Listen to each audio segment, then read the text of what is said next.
Hello, everybody, and welcome to the latest in our series of free webinars. My name is Jim. If you're new to this, hi, welcome. And if you are new to this, it's probably because you know the other guy on the screen. Joining us today, I'm privileged to introduce Yisroel Wahl from New Jersey in the United States. Hi, Yisroel. It's an honor to be here. It's also a privilege. Thank you. Yes, Frank, we do have a link to Facebook. My colleague will post a link there. So you're watching us live on Get Response right now, but you can also see it live on Facebook. Just a quick mention, by the way, if you registered, you will also get an email to the recording afterwards. So it's all fine. So if you miss anything, don't worry, you can watch it again. So just to set the context, today we have a brand new expert talking about a brand new subject on the SkillX educational platform. Absolutely thrilled to have you here, Yisroel. I came across you on YouTube, not YouTube, LinkedIn, I beg your pardon. Came across you on LinkedIn, and I'm pleased to say that the invitation for Yisroel to go deeper into his topic has already been accepted by him. So watch this space, and we're going to have much more. Yes, we have a very broad subject today. The subject today being that of adolescent emotions and overwhelmness and anxiety, etc. And we already know there'll be opportunities to take a deeper dive into this topic. So today, as ever, in webinar world, all we're doing is scratching the surface. So the focus today will be on parents who feel overwhelmed when their kids become overwhelmed. So whenever questions arise within you, please do feel free to put them into the chat with a question mark at the end so I can pick them up. We do have a scheduled Q&A at the end, but if anything particularly relevant comes up, we will deal with it live. So, Yisroel, in your own words, you call this a huge topic, and how to help parents deal with overwhelmed emotions like anger, anxiety, kids acting out, etc. Your audience will already know you, but our audience won't, and they'd love to know a bit about you. So could you tell us briefly, how did you get into this kind of work, and why does this subject mean so much to you? So I've been doing this now for over a decade, worked with over 1,000 children and families, and it's, been doing this for a while. And I've never really spoken about this in any live context. And I usually just focus on the practical, the pragmatic, and, what I bring to the table. But the truth is, the way that I got into it is that with my own struggles over the years, and when I personally reached out for help, and I went around and I got help, and it was wonderful and amazing and all good, not knocking anything. But what I found to be missing, I guess, on some level, is the pragmatic and practical help. The reality is that for people going through struggles, the struggle is immense. The struggle is huge. Mm-hmm. And the idea of working through things is so necessary, but we also need the other side. People need help. They need direction. They need practical ways to work. So when I moved into this field, and when I started working on the field a little over a decade ago, that became my sort of like signature. Like, we're working with this whole thing. We're working with people's struggles, but we also need to give them practical direction. Yeah. And I like to say that, about over 20%, we say today in America, of the population will struggle in any given year with, say, anxiety. And today, everyone knows what anxiety is, right? 30 years ago, people were, we didn't even talk about such things. But today, everyone knows what it is. But how many people know what to do? How many people know what to do about it? What do I do when I'm struggling? That kind of direction is missing. That kind of direction isn't there. And that became a bit of my signature of giving that direction. There's so much that people can do. There's so much direction. There's so much that we can do to transform our lives, our children's lives, but we need that. And unfortunately, it's not there to the level that I wish it was. And that's what I hope to continue to bring over through SkillX, and what I have been doing for the past decade plus. Well, I think what you're doing is absolutely incredible. We know that the world needs this. And I think back to when I was 9 or 10 or 11 and going through my own private hell, if you like. And I'm thinking, where was, and I'm sat there planning this thing, where was my Yisroel then? But that's okay, because back then, the kind of psychology that you're talking about and dealing with every day just literally didn't exist, certainly not widespread anyway. So I'm really glad you're here. I'm looking forward to you introducing some learning points on the subject. And helping us understand why children behave the way they do is a very good starting point. Why they struggle.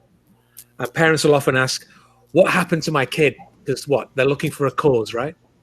Yeah, and it's the most common thing, and it's very understandable. We have a kid who's struggling, or ourselves, we're like, hey, where's that one thing, right? Show me that trauma. Show me that one situation that happened that caused everything else to explode. Explain it. And I'll get that almost every single client who comes into the office will say to me, why is my kid like that? And it's very, very, very important to understand this. Because if we're going to work with something like adolescent emotions, this huge topic, which, as we discussed, covers things like anxiety, depression, or things like just teenage things where the child is just struggling through teenage situations, why do they act out? Or why do they shut down? How does it get to that level? And we got to understand this. The reality is that even in situations where I'm working with parents and children directly, it's rarely a one cause. However much we read that sort of thing and, in the latest serial or book, and it's like, oh, it all came together because when he or she was a child, this thing happened and everything came together. Sounds beautiful. In our field, we love to do that. It's like, hey, I can build this building. The reality is not so simple. And the reality is that the vast majority of situations don't come from that. The vast majority of situations come because there was a struggle which led to another struggle. Let me give a simple example. Please do, yeah. Say you have a child who's just struggling socially and having a hard time.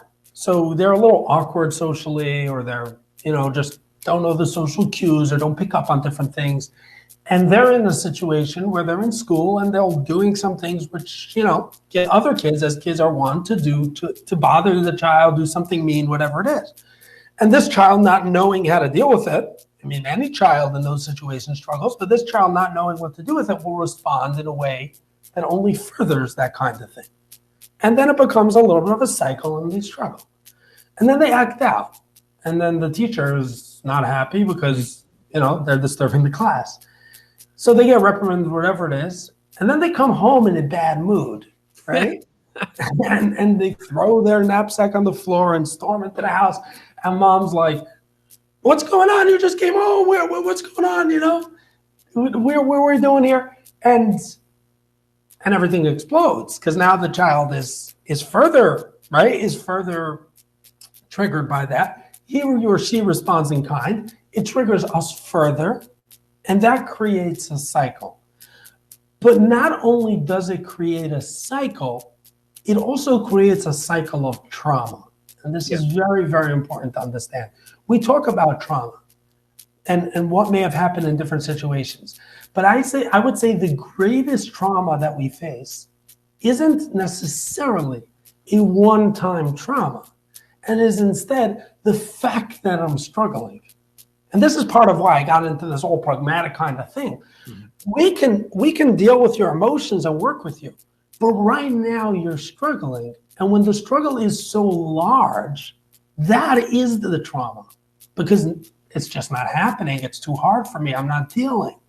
And when I'm in that trauma, something happens. And this is very, very important. Mm-hmm. When I have this cycle occurring, when I have this cycle of the child not knowing how to react or responding a certain way, which causes us to respond and creates this cycle of struggle, I move into this sort of fight or flight mode. The same way I'll move into that when someone comes in and attacks me. And again, in psychology, it's moved. Many years ago, they would look at trauma as only this sort of horrifying situation. And over time, they moved over to recognize that trauma is not necessarily something that we all look at as horrifying, but instead a situation like this, a situation where it's just too difficult to deal. So when a child or an adult moves into a situation that cannot work, that does not work, we move into this sort of trauma zone of fight or flight. Yeah. When we move into fight or flight, we shut down. When we shut down, now everything becomes much more difficult, and all the struggles that we have are much harder. Is that clear? Yeah. So when you say shut down, because we've used this phrase in the promotion about shutting down, is that the same thing as freeze? Because I know in psychology we talk about fight, flight, freeze, and fawn. Such a great question. And here's why. There has been a move in psychology to move into this fight, flight, or fawn, or freeze. The sort of idea of I can either fight, or I can run away, or I could just move into that fetal position and just shut down. Mm-hmm. And it's somewhat, it's somewhat just academic. And the reason is because whether I move into fight or fright, I automatically freeze. And this is integral to understand. Think about it as an adult. When I'm in a stressful situation, my mind will sort of move over to that. Mm-hmm. That becomes where I zone in. And I tell clients all the time, it's like when I stub my toe, right? What happens when I stub my toe? All of a sudden, all I can think about is that pain in that foot, right? Nothing else is on my mind. That's all I zone in on. That's all I focus on, right? It's the mind's ability to do that because the mind now is able to deal with the threat. So the same way that it works on a physical level, someone punches me, it zones in on that because it knows it got to deal with this pain. The same thing happens on an emotional level, whether it's children or adults. So we get into the zone, it's the sort of trauma, it's the sort of fight or flight response, but that causes me to zone in on the struggle. When I zone in on the struggle, I shut down in other areas. And I want to take this to one more step. And I know we're taking some time here, but I think this is so vital for parents to understand. Many, many, many times, I'll have children come into the office or people I'm working with Zoom over the phone, whatever it is. And they'll come to me with a specific struggle that they think that their child is struggling with. Or I'll have principals or teachers or whoever it is come in and say, this child, say, is struggling with, I don't know, let's say social cues and social skills, and that's their struggle. And that will become what everyone's focusing on. And they're not wrong. But very often, the core reason for that struggle is not those social skills and is not an ability to pick up on those social skills. Instead, the core struggle here is that because of their, what we're calling trauma now, because of this cycle of struggle, they shut down. And where another child was picking up skills through osmosis, right? Child goes through life and they pick up skills. No one's sitting and teaching them X, Y, Z. They're slowly picking up. This child shut down. When the child shut down, now we see all those struggles in that social arena. Does that mean does that change things? Yes. Because instead of just zoning in on that sort of social skills, I want to zone in on creating a world where they can succeed and feel good. Yeah. And then I can teach them wherever they're lagging. Yeah. But if I'm just going to zone in on those social things, I'm going to have such a hard time getting further. Definitely. And this is one of the issues that we know exists within mainstream education, is that it does not set up these kind of environments for children to work with a place of safety. And this is one of the things that I know is going to be one of your central themes, is how to create a safe space for your child to express themselves without feeling they're in danger. Yeah, I even hope to, interrupting here, but I even hope with SkillX to get to it as a subject on itself. It's a vital topic. Education that shuts down. Everything that shut down because of this issue. So I know this comes down to a problem of cognitive processing, which and various stages of childhood we increase our ability to process cognitively, and even teenagers when they can do it, they still don't do it at the same level as most adults do. So anything we expect of ourselves, the ability to separate in the mind is not something we can expect from our children, right? So it's and this really leads into the next point here. So when we understand, so it's beautiful, we understand this idea of why children shut down and how they shut down. So what? What does that help me? My kid is shut down right now, is overwhelmed, there's breaking holes in the walls, there's just oppositional. What do I do there? Here's what happens. Imagine yourself for a moment, right? Let's say you didn't eat and it's 2:00 in the afternoon, or you just don't feel well, right? What happens is that, someone's going to bother you. Someone's going to do something that's difficult, and you're going to have a very hard time dealing, right? I like to say the weakest link in the chain is what breaks, right? Where I tend to struggle, that's the part that will be hardest for me because it's hard. Okay. As adults, we know that. But as adults, we can somewhat separate, hopefully. We can somewhat separate and be like, okay, I don't feel well, but let me just put it to the side for a moment and just focus on this need because I need to deal with my whatever it is that's going on. Yeah. And that's how we get through life. children, and we took this webinar from about 9 to 16, and at the upper range, it can become easier sometimes in a healthier child who's actually growing better. But whatever the case is, even as adults, we struggle to be able to do that. In children, that becomes their world. That becomes their entire world. And whatever we expect from ourselves to do, we can't really expect of a child. A teenager is literally an adult and a child together. An adult as in they're starting to build their own life and do it their own, but their brain is still on, and we know this from a lot of different ways, their brain is still on that sort of child level. It's that mix between them that's so difficult. We cannot expect that from a child. But when we start understanding how even as an adult, I struggle with that, we can start learning how to deal with our children who are shut down and overwhelmed. Because when we realize what's going on, we could start to break the cycle. Mm-hmm. And I'm going to jump in on a point that I know I mentioned to you before, and I keep on saying jump in, but I think it is important. There was someone who said something, sometimes when we see this sort of, oh, you got to work on yourself a little bit, people see it as this sort of like defeatist approach. And we're not going there. We're going to talk about what to do with your kid and all that. But I want people to understand something. There was this great sage, Yisroel Wahl, who supposedly said over, I don't know where it comes from, but he said, when I was a child, I wanted to change the world. And as I grew older, I was like, hey, I can't change the whole world. Let me at least change my country. I got a little older, I'm like, okay, my town. I got a little older, I said my family. I got a little older, I'm like, okay, it's only myself. But if only I would have realized when I was younger, I would have worked on changing myself. Exactly. If I changed myself, that would have affected my family. If it affected my family could have affected my city, my town. Our ability to break the patterns is not a defeatist kind of approach. It's a practical approach. When we're able to break the cycle, we talked about a cycle here.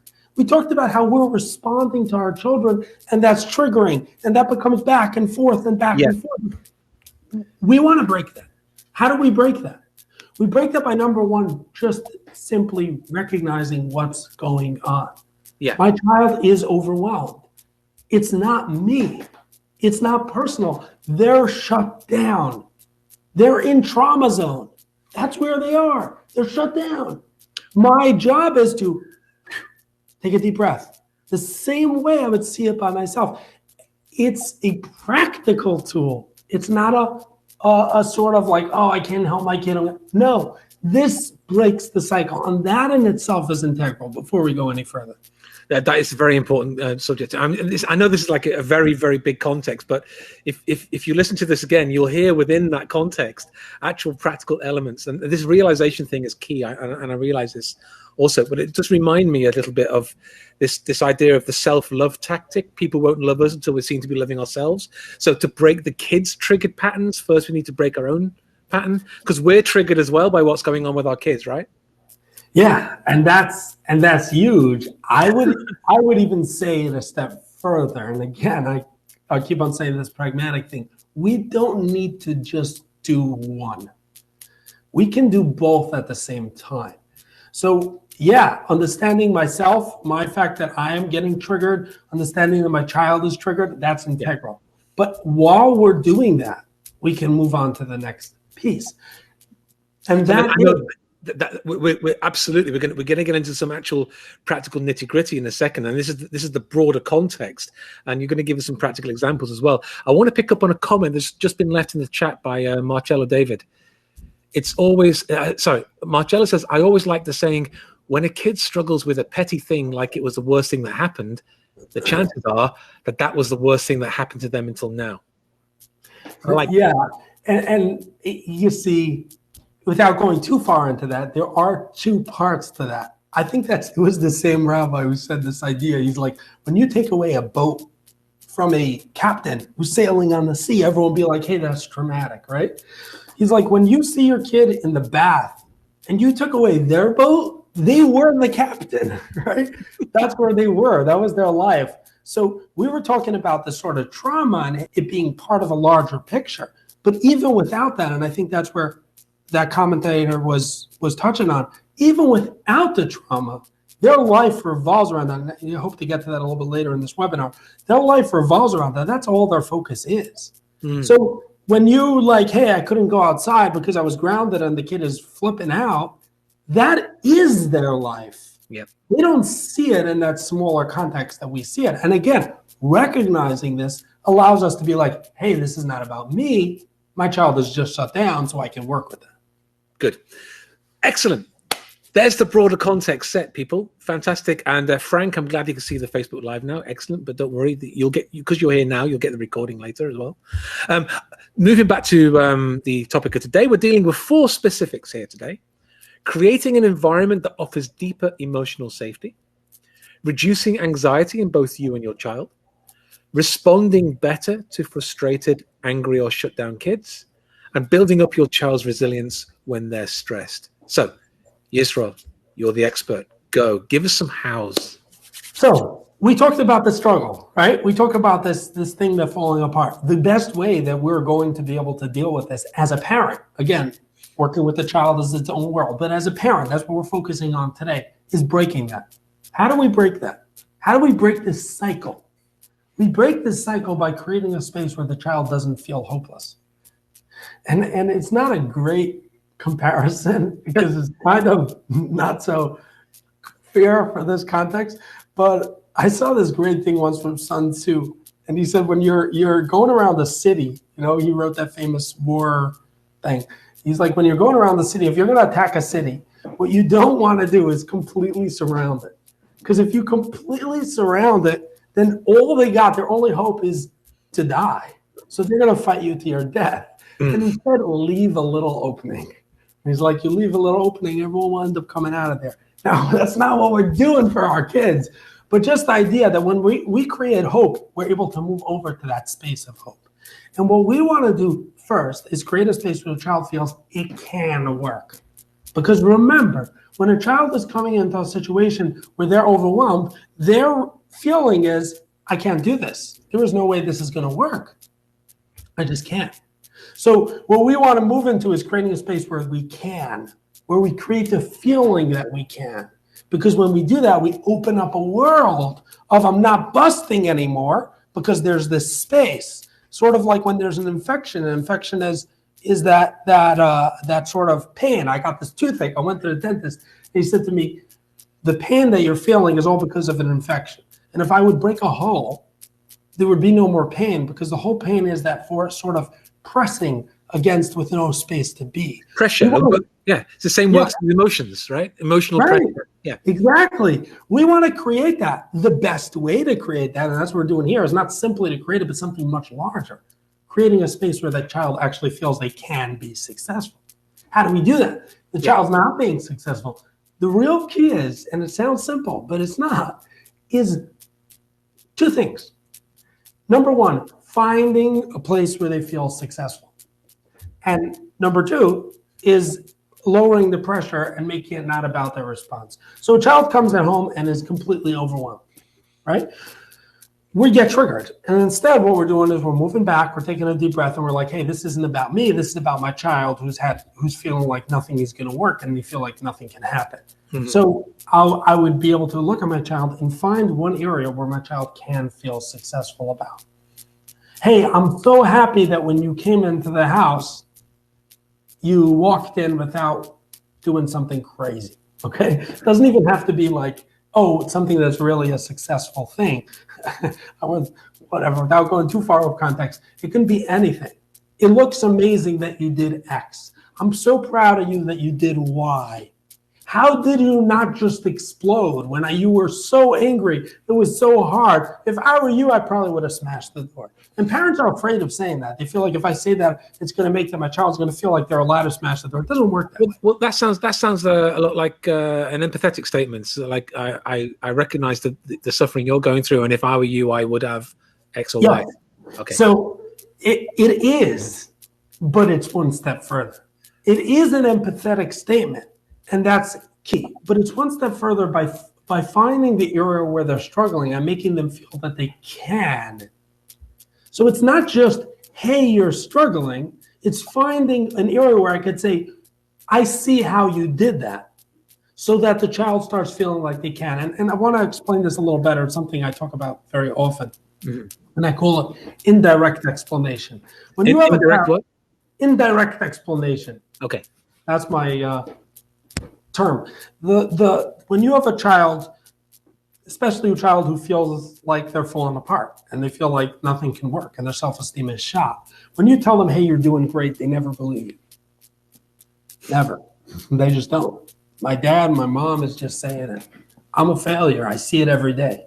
And they can't believe you. You know why? Because every day they go into school and they see they're failing. And people who follow me on LinkedIn or wherever it is may know the story that I say over a lot because it's so important. I was once working with a child in about 14, 15, and I'm working with them, and it wasn't really going to the level that I wanted it to go. Mm-hmm. And I wasn't sure why until one day when I'm sitting with this kid, and he's relatively quiet, and all of a sudden he gets all animated. And he starts like screaming. He's all emotional. And he tells me, you tell me that things can work out, but I know they can't. I literally remember his words. I remember where he was sitting. I remember how much it shook me up. And he says to me, because I went to two people, the biggest experts in your field. You probably asked them for advice. He says to me, he's like, you probably asked them for advice. And they told me that I'm smart, but my head doesn't work for school stuff. It's not like book smart. And I was like, oof, yeah. I'm trying to work with this kid and trying to build him up, and he has to feel some hope. But he got the letter. He has it signed. In his mind, the two biggest people, and they signed on the bottom. He got the registration card to the card of people who will be failures in school, and he's in school most of his day. What do I want from it? How's that supposed to work? So when we have children, we just simply try telling them, hey, it's great, and be empathetic. Parents stop trying because it doesn't work. Because the child is literally seeing every day failures and struggles, or even in this area, whether it's a specific area or large area. Maybe when it comes to struggling with their siblings, in that area, they feel like it can never work. Or maybe when it comes to academics, if they feel like it can't work. Or maybe with the relationship between me and my child, the child feels that it can't work. But all those areas create this sort of impossible space where that trauma is large and it becomes so difficult. So what we want to do, I'm sorry. Yeah, come on. Yeah, what we want to do here is not simply just tell them how it's great, but find ways where they're doing well or not so well, but we'll find it and not tell them they're doing great, but indirectly explain what happened. So for example, my child is always fighting with his brother or sister or her brother or sister. And I look for a moment before they explode, even though it's hard to find. And I'm like, I don't know how you did it. How do you do that? She was talking loud or like chewing in your ear or whatever silly thing, right? That we find so silly that children are bothered by. And you didn't punch him in the face. How did you do that? I think if I was doing that, I would have just punched him. So what that did is, instead of it being about I'm complimenting my child, I created a picture for them. They see a world where my parent didn't tell it to me, but they drew a picture. Hey, I didn't punch my sibling. Yeah, that actually can work for me. I can do that. And that creates a space where it's not about me as a parent. It's about me as a person who's just understanding it themselves. And we can see that as adults as well. Imagine for a moment that you're working somewhere. Don't matter what it is. Someone is an underwriter. I don't know, an accountant, whatever. And we got to start moving here because it's getting late. But an accountant. And they've been going through different accounts. And they find a great way to save some company a tremendous amount on taxes. And the boss comes over to them and says, you did a great job. Feels good to be acknowledged, right? The boss says you did an amazing, wonderful job. You saved them so much money. Feels a little bit. But imagine the boss came to you, your boss comes to you and says, I worked on their account for 2 years. And somehow you came and you found those. How did you figure that out? I never saw that. That's a much more empowering position. Yeah, because you know why? It's not my boss's compliment. I cannot argue with that reality. I can't say he's just saying it or she's just saying it. because that's what I see. That's the picture that I saw, because they looked at it for 2 years and they didn't find it, and I did. So we're creating pictures through this sort of indirect explanation. So if we want to break this cycle of the child being in trauma, we want to create space where the child feels that they can. They feel like they can when we create a space where they feel successful. They feel successful even if they're not being successful, when we can create pictures for them that they did not see themselves because of being stuck. So going back to this position of safety then, I'm trying to think of another example here, because I'm thinking of examples from my own childhood when I would have a bad day at school, and I didn't explode at school because I quickly learned that doesn't help. And I didn't explode in public because you just don't do that, So I take the bus home, and I get home, and home is my safe place. Home is my safe spot. As soon as I get behind that front door, I can throw my satchel on the ground. I can scream. What's the worst thing a parent can do in that moment? I hate saying things like that because it creates too much guilt for parents. So It's very important for parents to realize that it's to be expected. But the worst possible thing is to be triggered and to respond in kind. Because the cycle of explosion, so to speak, has a process. The process is, I'm a little upset over here. Right. And then this person comes back and raises it here. Mm-hmm. And then I go up here. Mm-hmm. And then I go up here. Right? You got that? It just exploded. That's what happens. We wonder why things aren't working with us and our children. And this is not blaming anyone. It's because the situation is impossible for us as parents to deal with. Okay. And that's why breaking the cycle is so important.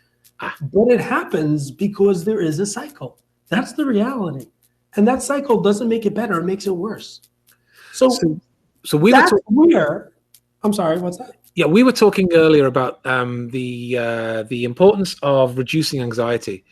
And you described this process as pretty much a shortcut to reducing anxiety tenfold just by being present.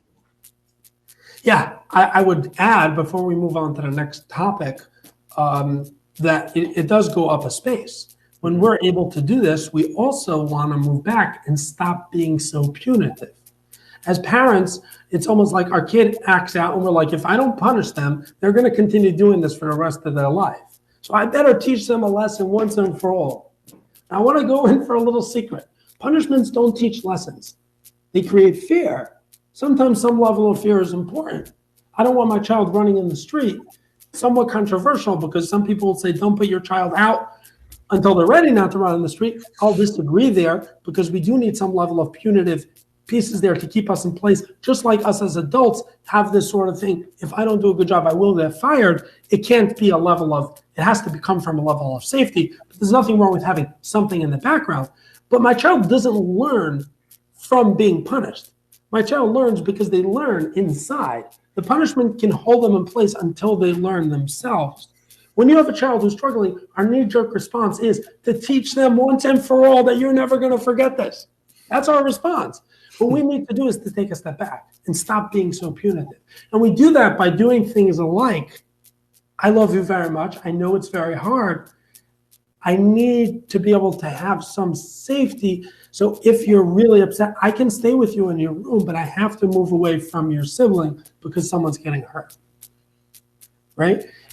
Will that all of a sudden make everything better? No, because my child is triggered. But over time, it will stop that sort of cycle. It will stop that cycle of one thing making the other worse, making the other worse, making the other worse, making the other worse, until it explodes. So one of the really important things I think I just heard in there was about you explaining that you want to reach your child and you want to be there and expressing what you need in order for that to happen. So you can't do X until Y has happened. Exactly. And that works with kids? It works for kids to an extent. When a child is triggered, they're still going to be angry and whatever. But it lowers the level of me against you. Right. So you lower the level of the anxiety. You take away the idea that there's a conflict between. Exactly. You express that you're there to support them. Exactly. So this is about further creating that safety and reducing the anxiety both in the child, and also reducing anxiety in yourself by not being triggered, using cognitive processing to prevent your own triggered response. Exactly. And that's why it's so powerful. Now, I will be, very straight here. When you have a situation that's extremely difficult, that's been going on for a long time, it's hard to let go. Yeah. It's hard. A parent called me up once and they're like, they were just losing it. They were like, I feel like if my kids would be run over by a car, I wouldn't even feel bad. And usually parents hear that, they'll be horrified. Like, oh my gosh, cool typhus. I mean, how do you have a parent like that? And what I said to the parent was, I want you to realize something important. You would care. You do care about your kid. You love your kid. But right now, things are so difficult that you cannot manage. And because I cannot manage, I feel like I'm not going to care. The same way when I'm really angry, I feel like I'm going to smash the car next to me. No, I don't want to. Because we feel so much guilt as parents for feeling upset at our kids. There's so much guilt for feeling like, hey, I don't even love that kid. Well, that kid is making my life impossible to bear. That's not surprising. We got to give ourselves space. In trauma mode, in difficult mode, in explosion mode, it's very difficult. So it's not like, oh my gosh, I'm going to do this and everything's going to go apply. But yes, over time, I'm lowering the anxiety, especially finding areas where the child can be successful through that indirect explanation. It can literally just go boom and change things because it created this avenue. But when it's very difficult, when I am triggered, so we got to give ourselves that space and recognize this is hard for me because I am triggered and it is difficult. And all I'm thinking about is how to create a safe space to my kids. What about myself? So I said to that dad, and I hope I don't get in trouble for this, I said, get out of your house. He's like, no one's home to watch my kids. I said, I don't care. Go outside. Your kid is 12. Go walk around the block because if you stay home, you're going to punch him. And that's what was going to happen. I got to work with that reality. Obviously I couldn't if it would be dangerous to other kids. And obviously every situation, and there's more details to what's going on. And obviously I know. But you need space yourself. You need a vacation. It's hard. Got to recognize that. But when we're able to move away, and a lot of that we can do it ourselves to start recognizing our own self for what we're accomplishing, which is a whole nother discussion.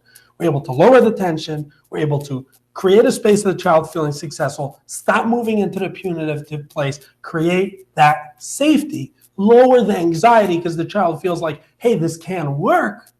So my anxiety isn't so heightened because this can work, create safe space for them to grow and start moving. And I think that's a great place to move on to the next step here. Yeah, please do, because I know we've got a lot more you want to talk about. We're talking about, for example, kids who feel overwhelmed, not so much external anger, but now about the shutdownness. Because the next, you got some kids who are like a little bit less expressive, but they're still furious inside. And I think this is a good point to bring in a point from Marcello again. What if we parents don't really know how hard it is for the child? We can think of many examples for which we have no experience as parents. So again, we're talking about the kids' reality. Their reality is their entirety. It's their universe. So when you shut down inside the universe, how do you reach them? Yeah, so it really isn't and I want to talk about a child's entirety and what that means for them. Maybe that is the best answer to this question. It's very, want to understand, because it really can be a transformative piece just to understand this. When a child is born, they're in a space where they have no understanding of the world. And what will happen is if they're if they're hurting, they'll cry. That's all that goes on. Questionable whether that's a natural response, it's an automatic response, if there's some cognition, whatever the point, whatever the truth of it is, let's talk for argument's sake that there's some cognition there, but the cognition is on a very, very, very, very low level. It hurts, I cry. That's all. They don't know why, they don't know where, it just hurts, so they cry. Child gets a little older, child starts getting into the space where I'm hungry, right? Or it hurts in a specific area, maybe better. But as they move older, they get to a point where they can understand things like I'm hungry or I'm cold. But they still haven't gotten to the space of I'm hungry and therefore I should eat. I'm cold, therefore I should put on a coat. So they're taking these feelings and it's their reality. They just feel cold, right? And they need to trust that reality. As they get older, it becomes a low level. I'm cold, so therefore I can put on a coat. That fully comes out all the way at a much older level, maybe even like 18, 20. It takes a long time to get to that point, right? It takes a long time to get to that point. That's why you find teenagers that are so irresponsible, right? Because that part doesn't get there. But I want to point out something. That they learned, as children, we learn to trust our feelings and our thoughts. We need to. If I had that feeling of, I'm so hungry, and I was like, you know what? I'm not. It's a lie. I'm not really hungry. What would happen? I would die of starvation, right? Because I may not be comfortable, but I'm sure that this is not about hunger, so I never eat. So we as parents, though, we would need to step in because we have a responsibility to take appropriate action, even when our kids' entirety and reality is a distortion, and they don't think they're cold or hungry. They don't think they're angry. They don't think they're upset. They don't think they're shutting down. But we need to step in, right? And I remember you said to me, we need to support our children in how to separate their thoughts and feelings from themselves. What does that mean? Good. That's where I want to jump in. This idea over here of my feelings becoming is what I believe. That makes it the entirety of my world. But what it also does is that there's no separation between my feelings and myself. That means it's not, and this works for adults as well, it's not that I am okay just angry or I am something and angry. And instead what's going on is I'm just mad, right? It's not that I am in a funk. It's that the funk is me. There is nothing besides that. That is my whole reality. And literally the answer or the antidote to so much in mental health is creating that separation.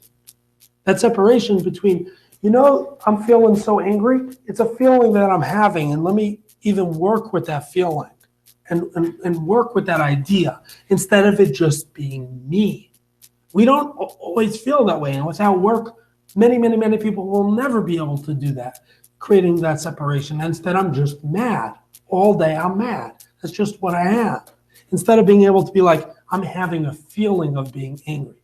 But as adults, we can do it maybe to some level. So I can feel very angry, very frustrated today, and I'll be like, okay, but let me right now focus on here. Like the doctor has an annoying client and is so sweet and so kind, and they come home and the spouse says something and they pull out a gun and shoot them, right? Because during that zone, when I'm with that patient, I'm just focused on the patient and I'm putting it separate. I'm creating that sort of separation between my feelings or my space and what's going on around me. But what we really need to do is be able to create that space between my feelings, and I hope this is clear, my feelings and myself. A child won't do that.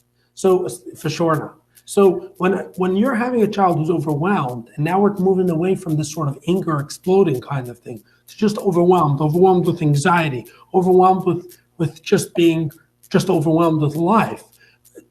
Any large feelings that becomes too much for them, we want to be able to help them be able to be okay and not have that feeling become them. And one of the best ways to do that is not simply empathy, but to bring it out to my child.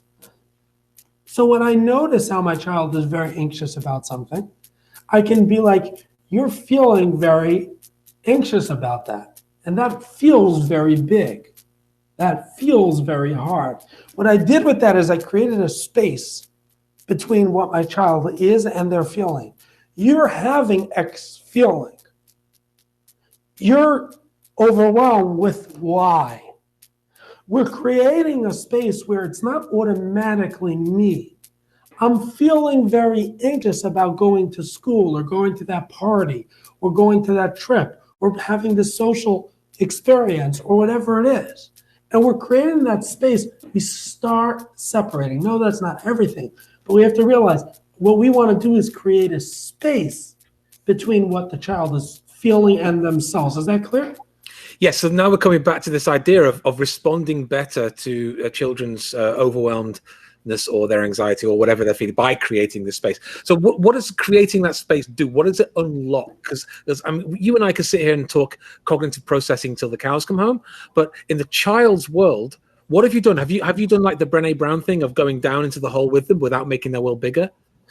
So that's huge, and I don't want to go too far into that because I think that it gets a little more technical. Well, we're scratching the surface. Scratching the surface here, but what I do want to point out is two main points, and the second one is so transformative. I can speak about it forever.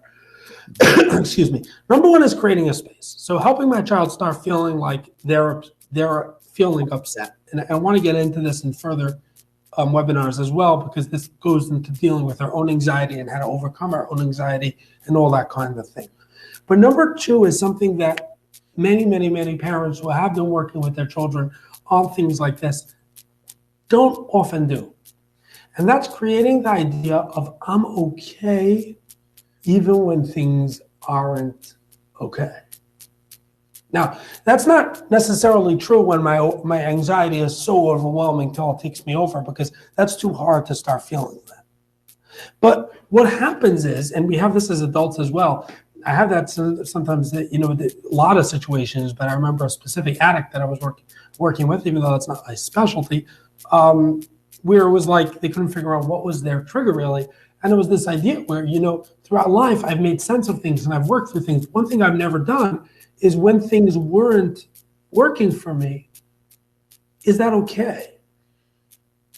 When we create a space of, and talking about going into the child's world, it becomes a simple empathy space within their world. And I hope this is clear.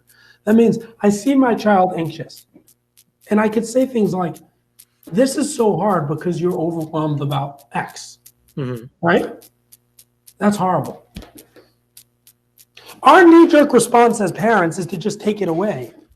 We want to take their pain away. Yeah. You want to fix it. Exactly. What we don't realize is that the key to overcoming anxiety or any really big feelings is not to push them away, but to have those feelings and then not take me over.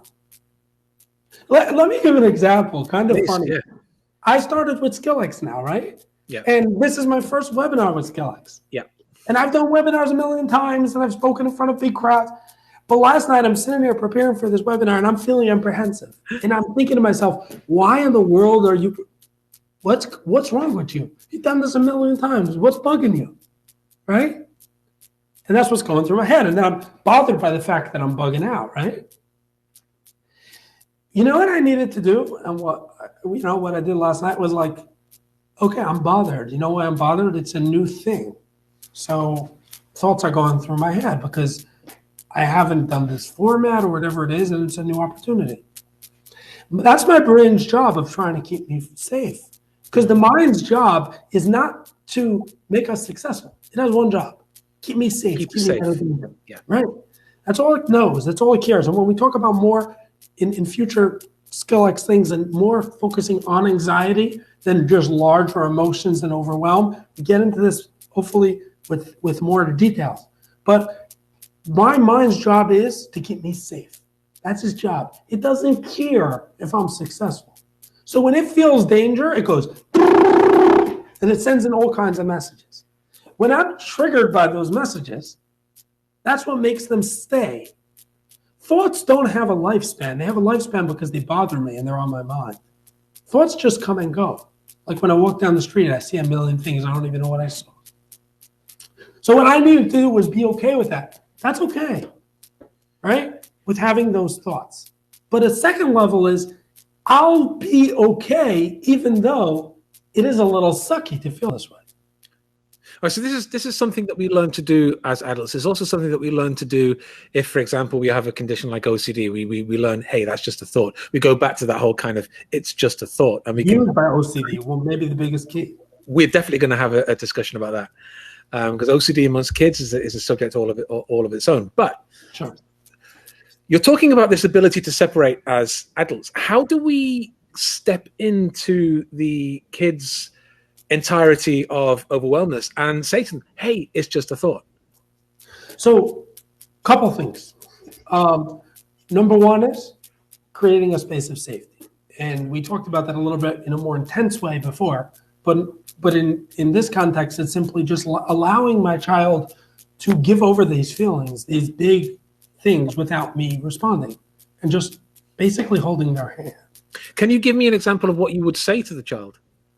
Here, I'm not even talking about saying anything. I'm talking about closing our mouth. We as adults are so busy trying to cure everything for our kids. We don't want them to suffer. So my kid comes in and my kid is very worried, and I hold their hand and I'm like, I hear you. That feels very overwhelming, and that moves into the second part. But I hear you. That's not comfortable. I just let them talk. Stop fixing things, right? Just let them talk. The classic, guy thing, and the classic, whatever is. You call that holding space, right? Yeah, exactly, right? You're working with the male-female thing, working with the spouse. My spouse comes home and is like, I had a hard day, and I'm like, oh, you could do this, you could do Y, you could do Z. Close your mouth, right? Just be there, just accept it, just let them talk, right? That creates a safety zone. It creates a zone where the child can start feeling like I can be me. It's okay to be a little apprehensive. Nothing will happen. Someone's there to hold my hand. They're not overwhelmed. They're okay with it. Great. That's a really nice summary of that stage. Can you do the same thing for the next bit? Yeah, sure. The second space of it is, after doing that, is to try starting to separate that. And again, more detailed, we have to get to in a further time. Yep, but on a simpler level, it feels like that, doesn't it? It feels so difficult because that's very worrying. Not in a patronizing way. That would be horrible. And kids pick up at that in a second, especially teens, in a real way. Because and then we start explaining. Because explaining what? We start explaining why almost. And that's what takes us away from patronizing. Because you're afraid that X will happen. Is that why? No, I'm afraid of Y will happen. Oh, I hear you. All right. So now we're in this stage. I want to go back to Marcello's question. What do we do if we don't have any reference point for the experience that the child is going through? The best answer I can have to that is that we don't need to. We tend to want to, because we tend to like to see things from our own level. And I really don't want this to come off wrong, but there's a little bit of a problem sometimes in the coaching and mental health space. When you have someone who struggled in a specific area that takes on that area, and it's a controversial topic. And the reason for that is we start viewing things through our own lens. If I went through depression, I see everyone going through it the same way that I did. And we're not the same. And if you do that, you're going to create all sorts of issues, right? Going through something can become tremendously powerful in order to help other people, because it opened up my mind to what those struggles are. But if I'm going to see people as going through it the way I did, it's over, because no two people ever see things the same. And you're going to mess things up. So the real answer is that we tend to want to, but we don't need to. Yeah. When we realize that a child sees things through their lens and that is their world, then I don't try to understand it. I try to recognize that for my child, that's difficult. If I try to understand it, what I'm going to do is move it into my way. We don't want to do that. I want it to be their way. All I'm trying to do is get it on their level. And as parents, if we process the process in this cognitive way, we by default reduce the anxiety in ourselves, correct? For sure. Okay. So good. So that enables us to get into our own space of dealing with the stuff our kids are going through. It's actually very interesting, because when we do that, doing this process does that almost, because we're sitting there with the kid, it almost calms us down, because we start seeing the picture many times of what's going on, because as we're talking, it just feels like it makes more sense. Yeah. But the last piece in the puzzle for me is, how do you then move from that to building resilience within the child, so the next time they face that situation, they don't have a similarly negative emotional response? So now we're about building resilience. 2 parts, yes. 3 parts, really. One is that safety that we just made, right? It's 2, but one was that safety. That safety creates a space where the child can be, and creates a space so then they learn that they don't even need to be overwhelmed in the first place. And they can grow. Without safety, like we talked about before, I cannot grow. The greatest trauma, when we talk about adults going through trauma as a child, when that trauma is big, it almost always is the same way. It's the child being in a space that they cannot feel that they can be. They cannot feel like I can be me. So creating that space allows them to grow, and it creates safety. But let's say we talked about that for a minute, although we could go into it much longer and more detail. And again, hopefully we'll do that in the future. But two more. Number one is, and I'm afraid to go into this too much because as parents we do it too much, is but helping them problem solve. After we created empathy and created space, we could talk about, oh, I was thinking maybe this or maybe that. Do you think this would be a good idea? Do you think that would be a good idea? Got to be very, very careful. Very, very careful that the child is already in a calm space. Because if we do it before they're calm, it will never work. It's never going to work. But what we're doing is we're helping the child to start feeling like they can find solutions. And then when they do pick up anything, we go back to that indirect explanation that we talked about earlier and bring out for them what they did so that they can start feeling like, hey, in this anxiety, I know I can find some solutions because I know how to do this. Mm-hmm. So we're helping them sort of like problem solve, working through that problem solving kind of thing, and then making them feel that that problem solving really worked by going through those indirect explanations. And that supports their emotional growth. That supports their cognitive processing. Even from the age of 9, you can start doing that. For sure. On a lower level. It's hard to talk about a broad range of things because everything is practical. I work with people, we talk about these things. This can change lives, but I work with people one-on-one because it's difficult when things are out of control, but there's so much we can do. And these things can really transform everything. And that moves on to the next step. And the next step is, after all this, sometimes it really stinks. And that's okay. And we need to help the child feel that. And many, many, many children never get this. They never learned that sometimes they'll just hold your hand and see, today you had a bad day and it was really tough.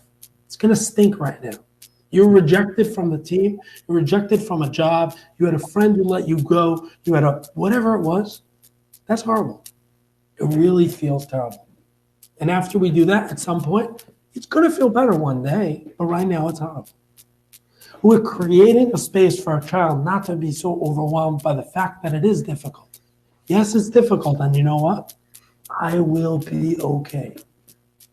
Something we as adults need to learn. So many people, addiction, struggles, so much comes from lacking this ability to just be like, I'll be okay. You know what? I'll be fine. Good. I'll be fine.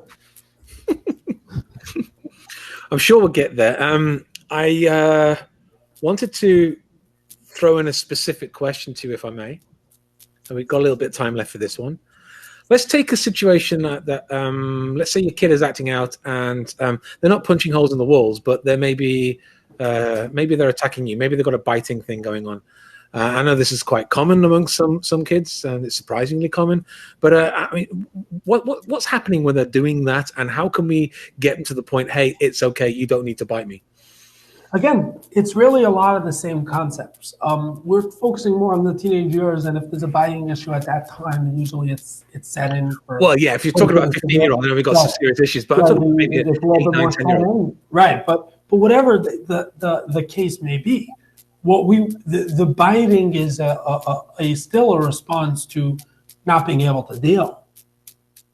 So in an overly simplified way, when we're able to create a space of not being so triggered, right? And we're able to be in a space where they can now deal, the child can, and again, this needs more discussion, and we could have a whole webinar on biting, but we get to a space where we can help the child to start working through and giving them different solutions. Mm-hmm. This isn't the only thing that they can do because they feel safe, because they're in a space where they can start problem solving, because they feel that they can problem solve, because we make them feel that when they did it on some level, they're actually succeeding. It creates that space where I can start learning to do other things. Great. I could see a series of webinars coming up. One on how to create safe space. One on how to build cognitive processing. One on how to help them formulate solutions and options and alternatives. One on, we could go on. Forever. Fantastic. It's a huge thing. Fantastic. Well, you might be surprised to learn that we are coming up to an hour gone already. And time flies in these things. I know that we've got a lot more coming up. We do have a lot more coming up. Josh Rosenberg said, this is great. I'm really glad that you're enjoying it. And I know we can go a lot deeper into this, and we will.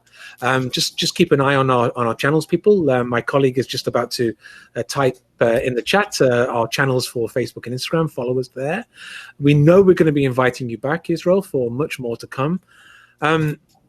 I'd like to maybe ask if you can draw a conclusion to this, something about where our key responsibilities as parents lie and realities.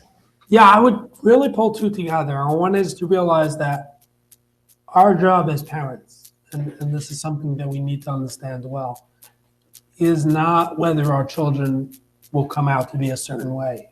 And it creates so much struggle because we have a picture of what our children will be. It's not up to us. Our children are our own lives. They have their own lives. There's nothing that we can do that will force our children to be a certain way. And so many struggles happen because we're trying to, sometimes without realizing. What we can do, and what we're responsible to do, is to play that key role in helping shape their world through our responses, through the environment, through helping them separate things. That's what we can do. And we play a major role. And I would end with one thing. There are answers. There are things that we can do. I came in talking about pragmatic. Yes, there are pragmatic, practical things that we can do. There are. We got to find them. And we've touched on a few today. I would love to go deeper with you and touch on a few more where we can maybe look at case studies and invite maybe you as viewers, if you've got a specific case study with your 9, 10, 11, 12, 13, 14, 15, 16-year-old that you want to bring to the mix, email us, info@scalex.com. That could be the basis of an actual event with Yisroel to which everybody will be invited to come along. So we may be looking at paid live seminars where we could bring case studies in in advance. That sounds like a plan to me. 100% looking forward. We got a big road ahead of us. God willing. God willing. So I love that conclusion that we're not responsible for creating our kids' realities, but we are responsible for responding to them when they collapse. And that's a nice little wrapper. So thank you to everyone who joined. Marcelo says, thank you very much. This was awesome. I agree. And it's just the beginning. And it's amazing what a random email to a random guy in Skelex can do. I got this email from Jim, and I was like, this random dude from Estonia. I'm so glad you answered it. I'm so glad because definitely, I mean, my inner 9-year-old has been listening to this with absolute rapt attention. And one half of him is going, why weren't you there in 1979? But we're here now. And the other half is saying, yes, I'm glad you're here now. Yeah. World needs more of you. And the world needs to hear more from you. And I'm glad that we can. So as ever, I will leave the last piece of expertise and wisdom from you. What's your number one piece of advice as a parent to your kid who's playing up? Oh, man. It's okay. That really is it. There are answers. That's the number one piece of advice. We feel so stuck. There are answers. I wish people would understand that. Reach out to someone, get the help. It doesn't have to be this way. There are answers, like you said, 1979, maybe there wasn't, but there are now. It's going to be okay. It really will. And I've seen that so many times. And very, very often, really, this is not some sort of cliche. Very often, the children who I work with and I see years later, they're the kids who are most successful. Because they've learned skills, they've learned abilities, they've gotten places. We need to help them to get there. But this can truly be the biggest and the best thing that ever happened to them. Because they learn things that other children never learned. Other children never learned how to deal with these things. So It can be okay. It will be okay. Marcelo's just said, by the way, that we feel helpless and full of questions and worries. That's fine, Marcelo. Bring us those questions and work with us to help you get the answers. Send them in. We'll talk about it. We'll do some more webinars on it. Absolutely. Thank you so much. And my colleague has already thanked everybody who joined us today. Thank you. If you're watching us live, thank you very much. If you're watching the recording, thanks for watching it. And the chat will still be open on Facebook. You can go to the Facebook event on SkillX's Facebook page, drop any comments or questions there. I'll forward them to Yisroel, and then we'll have answers for you. And watch this space. We've got much more to come. But in the meantime, Yisroel, I'm so glad this worked out the way it has. And I'm very much Thank everyone for watching. It's been a privilege, for real. Excellent. And so all that's left for me to say now is to say, stay safe, stay sane, stay healthy, and it'll be okay. Goodbye, everyone.